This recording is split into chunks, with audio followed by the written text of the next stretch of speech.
Hey everybody, this is Dalek44 with my good friend BorisFangirl. Hi everybody! And we're here to do the commentary for the second co-episode, Caught in a Maze, and try and guess what that's based off of. For those that do, they get a cookie. An imaginary cookie. I'd like a cookie. Here you go. It's a Windsor tart.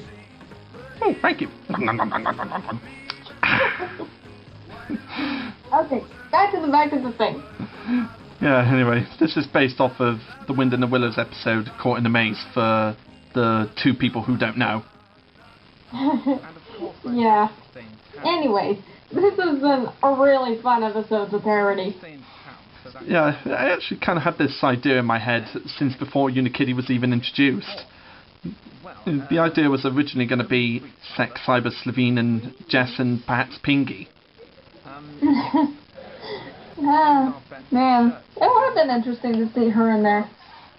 Yeah, the idea came about before I had to temporarily write her off due to Emily Fan619 leaving YouTube. Yeah, but oh well. She still has a life to live and other stuff like that. Yeah, we all have a life to live. But yeah, I decided to add in Unikitty after making her a permanent character because, well, we love Unikitty. Yep. And of course she was voiced by yours truly, and by that I mean you, Blake. And some of you may have noticed the very different sex flats, like making it a bit more 3D rather than 2D. You know, for the interior part, like the living room and the kitchen, I just used bits from an old cardboard box and just drew the original design onto there. And so the hallway with the random door and the Slovene picture and out there is just a paper drawing. Yep. Yeah. And this bit always cracks me up with Slovene somehow knowing about Hampton Court. You know, like, that's rare. Slovene actually learned something. Yep. Yeah, the only idiot on Sodor somehow learned something. Yeah, must be a thing. Yeah, must be a thing. Yeah, just thought it'd be hilarious to add that little bit in the script. And of course, Sek has a particular interest in the maze at Hampton Court. And to be honest, I'm not really sure if Hampton Court maze is still there or not. I honestly have no idea. I personally haven't seen it, mostly because I haven't been to the UK. Yeah, I kind of didn't really bother to check on Wikipedia to see if it was still around, but hey. It was mainly because Hampton Court was the maze that was mentioned in the original story, and I couldn't really be asked to research any other mazes. Okay. Yeah, an example of my laziness. Oh well, these things happen. Yeah. And some people who may not have noticed, the window behind Sek in the kitchen part of the flat was actually cut out by myself. Very cool.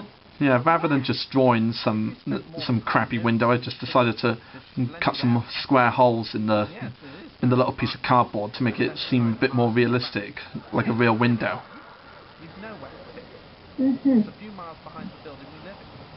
it wasn't really that hard to make this little set. It was just basically scissors, a pen, and one of those crafting knives.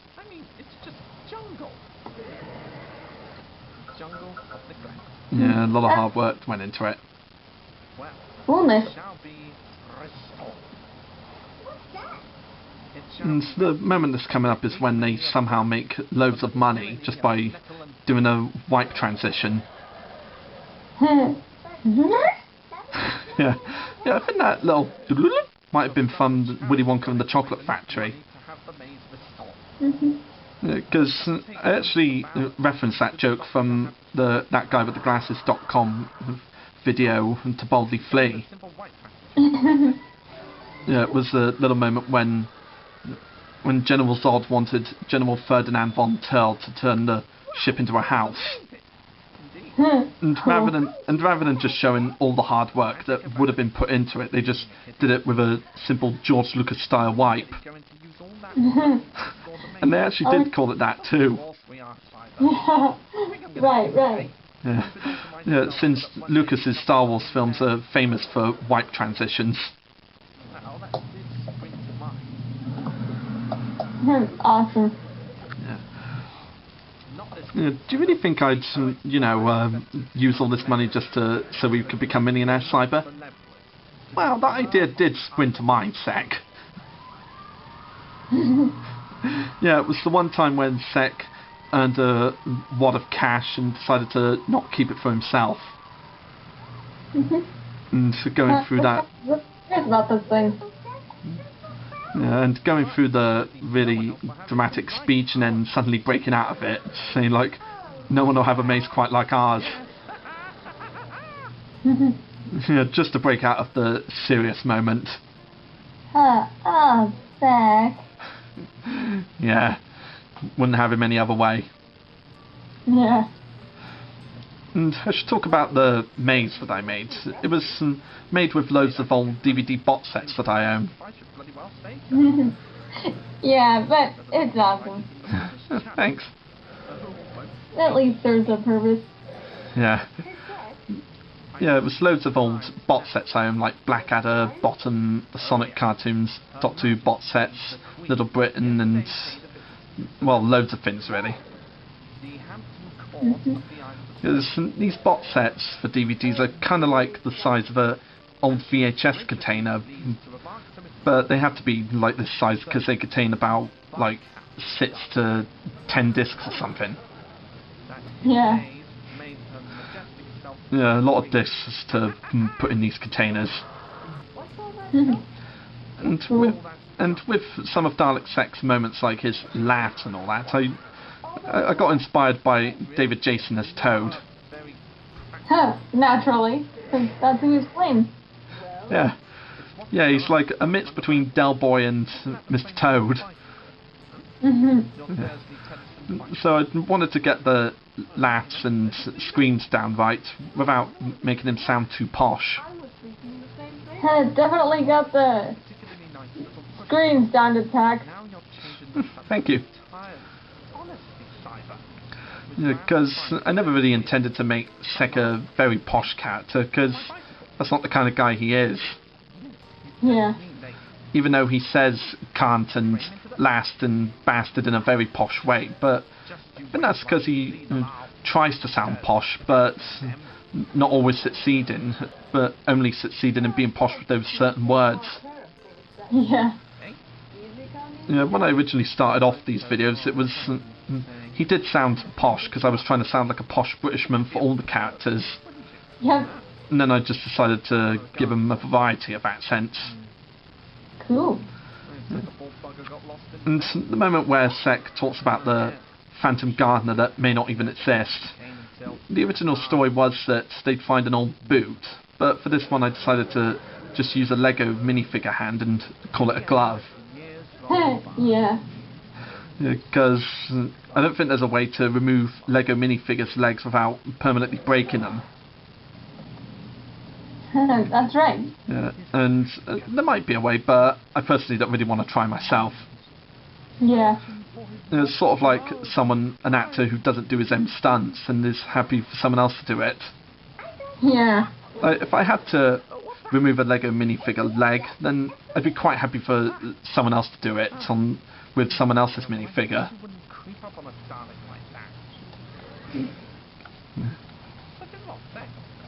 Well, oh well, you worked with what you had, and that's good. Yeah, work with what you got, as they say. And to make the place outside the maze look more like a garden-y type of place, like a garden part of the city, I just decided to use loads of Lego trees and Lego bushes. Fun. Just to give it that, like, park kind of feel. Because the idea is that Celebwood has a really big park, which is big enough to fit the maze in. Just like this tranquil place for celebrities to get away from the noise of the city. Cool. And it's a set that I may end up using again in the future. Oh, I like that. Yeah, just like do some shots of citizens and perhaps Sek and the gang passing through the maze while walking through the park. Cool.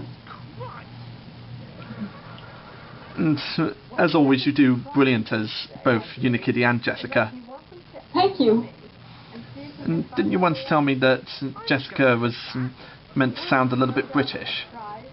Hey, yeah, like, when I found out the word America was in the script, I had to quickly change it up. Oh yeah. And I was inspired by Peter Sallis, the voice of Ratty, and Wallace. Naturally. Yeah, and I did give a number of Ratty's lines to Jessica. I figured. Yeah, but some of the lines that she does are taken from Badger. Yeah, cool. Yeah, sort of like being one of the people of common sense in Sek's life. Yeah. And even when she's going through the maze and she talks about how it could be like proper hedges instead of posters. Yeah, that was just a way to replace the... could do with being a couple of inches taller. Because, let's be honest, these hedges are already tall enough. Yeah. Either that or the characters are really small. Yeah, one or the other. And when they go through the maze, Sek's just so confident that he's gonna win the prize, which is a bottle of champagne. Which he somehow managed to afford, as well as the reconstruction of the maze. Cool. Yeah, even though I wrote the script, it is possible that he may have had some left over to pay for the champagne. So he did. Yeah, that would be the best explanation for it. And with Unikitty going through the maze, I decided to have her closing her eyes like Mole did in the episodes, as if she's going through those play tunnels she used to play in the playgrounds. Yeah. That would be more fun if I can close my eyes. Yeah. Yeah, just thought it'd be a good laugh and extremely adorable if she did that. Because she's the kind of character who loves to have fun. Indeed. And of course, Sek, champion of the maze, gets lost. Champion. Yeah, not much of a champion if he can't find his way through the maze, is he? Nope. And even the way he tries to get through it is not very fair. I mean, he just uses a piece of string to find his way through. Cool. Which is not cricket, as they say. Indeed none. And in a bit we cut to Slovene standing outside the maze like an idiot. Like he just instantly forgot why he was there and just decided that he got so bored that he'd rather go to McDonald's. Yeah, it's all inspiration from when me and my brother were kids. We used to have McDonald's every Friday after school. Cool. Yeah, we'd always go for the Happy Meals, understandably. Yeah, since you were younger at the time. Yeah, it was the 90s and we were kids. Yep. Well, everyone were kids, but you know what I mean. Practically. Yeah. And here we come to the bit where Unikitty discovers Sek's string that he just left lying around in the maze in big piles rather than one straight line. String! Yeah, stuff she can use for a new ball of string. And of course Sek still finds it really hard to get through the maze. Oh well. Yeah. And I should probably talk about the string that he used. That was actually a piece of dental floss. Unused, of course. Of course unused. Why would I want to use a used one? That'd be disgusting. Indeed. Yeah. And the bit where Sek comes around the corner and Unikitty leaves with all the strings still cracks me up. I mean, they're both on each side and they somehow miss each other. And even though Sek's right on the other side of her, she somehow doesn't hear him. Pretty hard with all that yelling. Yeah. Oh yeah, and he yells running away like a maniac. Yeah.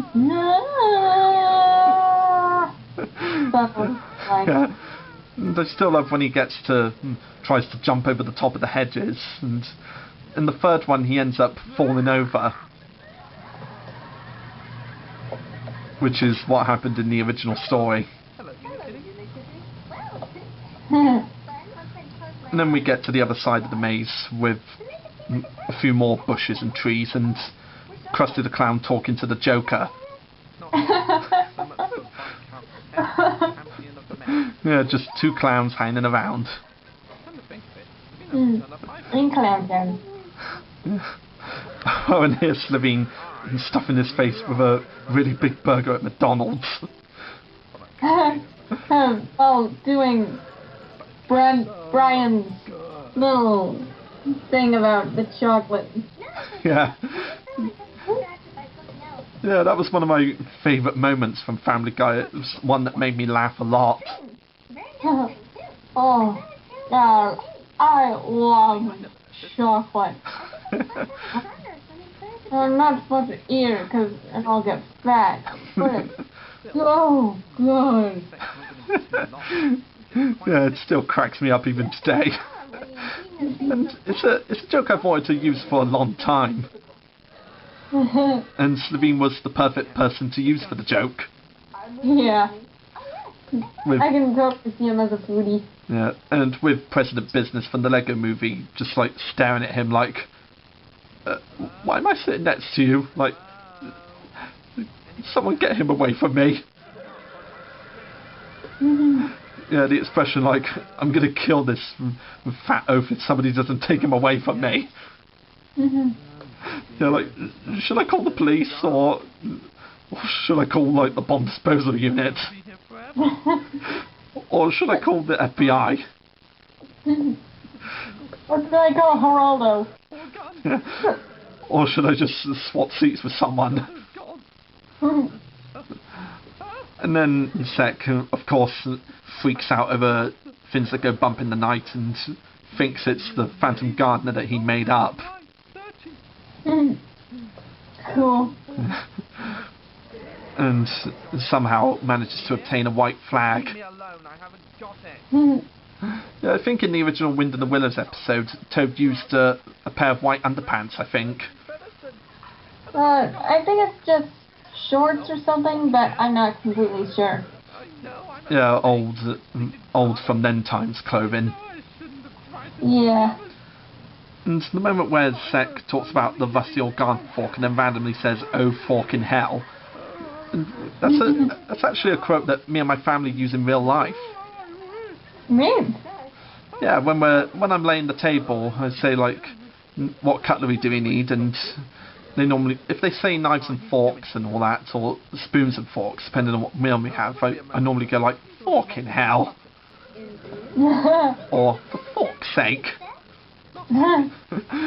Yeah, we do that for a laugh. Yeah, we like to have we love to have a good laugh in our house. Indeed.